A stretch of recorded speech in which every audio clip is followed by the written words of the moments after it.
1995 সালের 30 ডিসেম্বর এক কৃষক পরিবারে জন্মগ্রহণ করেন এক শিশু। নিয়ম অনুসারে তার নাম রাখা হয় কিম তাহেয়ং। সেই দিনে সে ছোট্ট কিম তাহেয়ং কোনোদিনও ভাবতে পারেনি সেদিন বিটিএস মেম্বার হবে।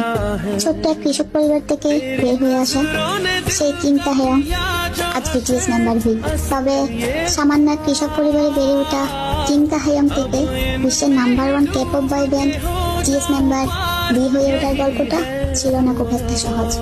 শুনতে হয়েছে তাকে হাজারো খারাপ মন্তব্য, তার কঠোর পরিশ্রম আর ভক্তদের ভালোবাসায় তাকে পৌঁছে দিয়েছেন সাফল্যের উচ্চ স্থানে।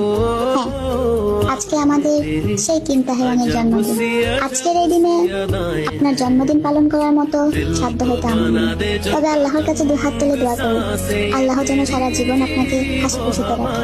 Happy birthday Kim Taehyung. Wish you happy birthday, happy birthday.